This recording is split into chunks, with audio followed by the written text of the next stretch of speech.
Operation अधर्म, लोग हिंदू मुस्लिम करते रहे, इधर गौरक्षक ही भक्षक बनते रहे। गौरक्षक ही निकले तस्कर।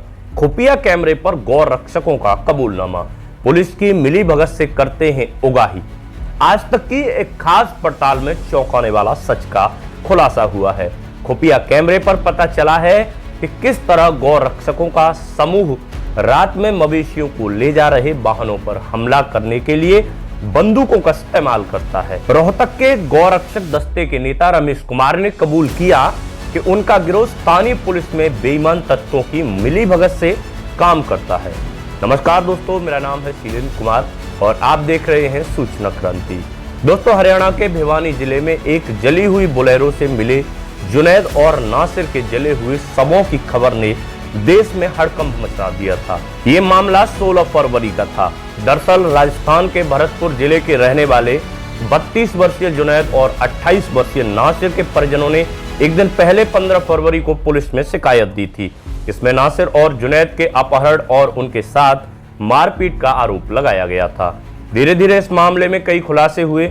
आरोप लगाया गया कि इन दोनों को मारा गया है। हालांकि जुनैद और नासिर की हत्या सिर्फ एक अनोखा मामला नहीं है। हरियाणा में इस तरह की हत्याओं में पुलिस की मिलीभगत भी होती है। इस मामले को लेकर आज तक की खास पड़ताल में खुफिया कैमरे पर कई खुलासे हुए हैं। दरअसल यह कथित गौरक्षकों का गुट गायों को बचाने के नाम पर जान लेने को तैयार बैठा रहता है। इसके लिए पुलिस भी इन गुटों की मदद करती है। गौरक्षकों का गुट उन कसाईयों की हत्या कर देता है जो कि गायों को मारने की प्लानिंग कर रहा होता है। एक पड़ताल ने इस चौंकाने वाले सच का खुलासा किया है कि किस तरह ये गौरक्षकों का समूह रात में मवेशियों को ले जा रहे वाहनों पर हमला करने के लिए बंदूकों का इस्तेमाल कर रहे हैं। गाय ले जाने वालों को गंभीर रूप से घायल कर रहे हैं।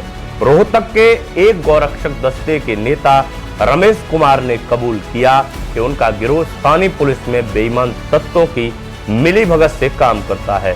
रमेश कुमार और उसकी टीम पुलिस के लिए एटीएम की तरह काम करते हैं। वो गौ तस्करों को पकड़ते हैं, पुलिस को सौंपते हैं और पुलिस रिश्वत लेकर उन्हें छोड़ देती है। रमेश ने दावा किया कि गौरक्षकों का गुट पुलिस के साथ मवेशियों को ले जाने वाली सड़कों पर रात के समय में घूमते हैं और रात के समय में ही गौ तस्करों पर हमला करते हैं। रमेश कुमार के अनुसार उनका गिरोह पहले पुलिस को मवेशियों और कसाईयों को ले जाने वाले किसी भी वाहन की आवाजाही के बारे में सूचित करता है और जब कानून प्रवर्तन उसके आदमियों को इशारा करता है तो वो आगे के कदम बढ़ाते हैं। एक रिपोर्टर ने पूछा, क्या पुलिस आपको इस बारे में सूचना देती है कि उन्हें यानी गाय के व्यापारियों को कहां पकड़ा जाए? इसके जवाब में रमेश कुमार ने कहा, बेशक यानी कि पुलिस ही हमें इस मामले में सूचित करती है। पुलिस हमारे बिना छापा नहीं मारती। हम पहले पुलिस को गौमाता ले जाने वाले किसी भी वाहन और कसाईयों की आवाजाही के बारे में सूचित करते हैं।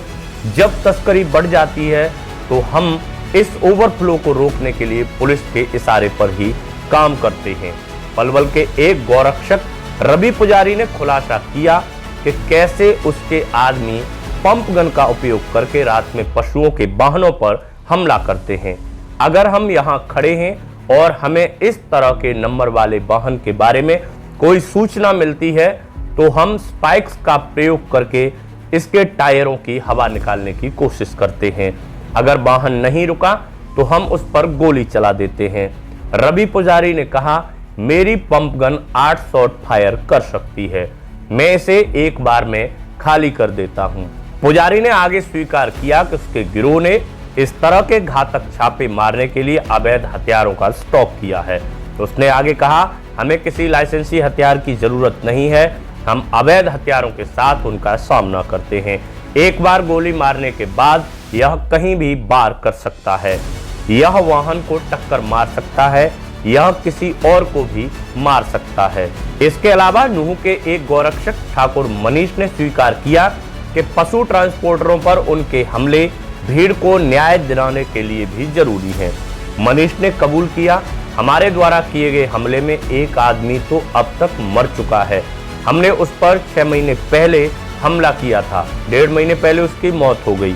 मनीष ने साफ किया कि मैं पीड़ित की पिटाई करने वाला अकेला नहीं था। इस दौरान जनता भी इसमें शामिल हुई। हमारे पास विभिन्न स्थानों पर हमारा नेटवर्क है। मनीष ने गौरक्षा के लिए राइफल और रिवॉल्वर के इस्तेमाल की बात भी कबूल की है। मनीष ने स्वीकार किया, मैंने 2 तरह के हथियार इस्तेमाल किए हैं, एक 315 बोर राइफल और एक रिवॉल्वर। जांच में वरिष्ठ पुलिसकर्मियों ने खुलासा किया कि ये गौरक्षक वास्तव में जबरन वसूली करते हैं।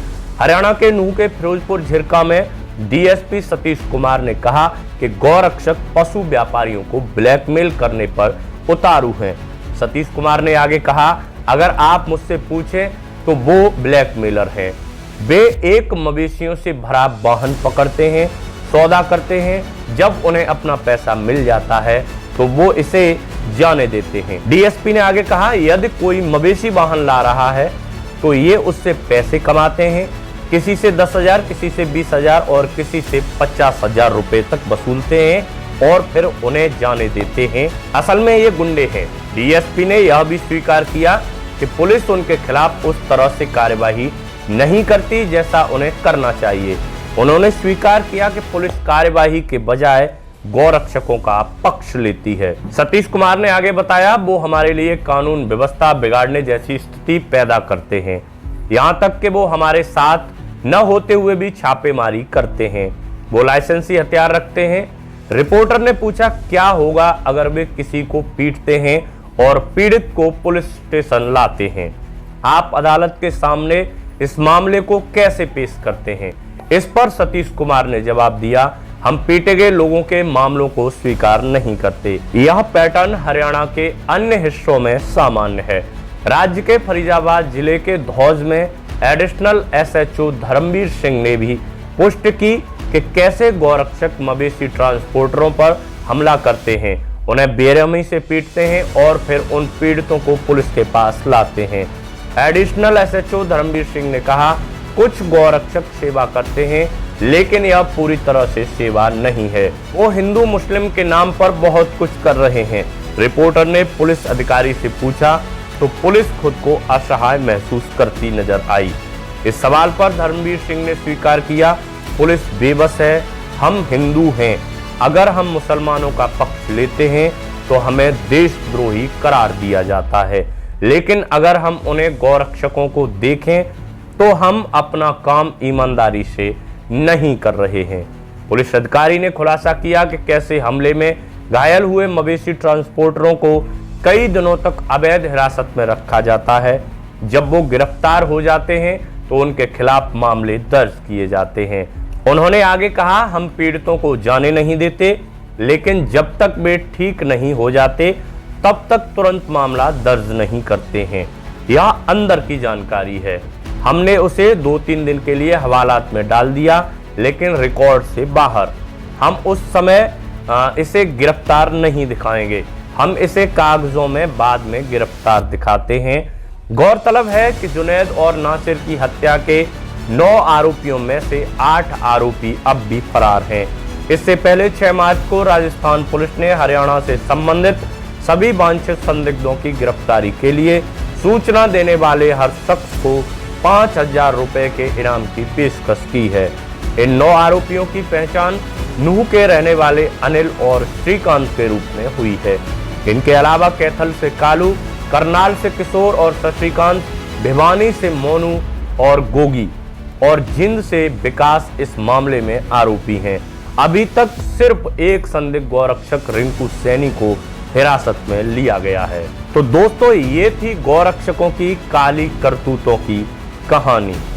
इनकी करतूतों को सबके सामने उजागर करें, इस वीडियो को ज़्यादा से ज़्यादा शेयर करें और चैनल को सब्सक्राइब करना बिल्कुल ना भूलें।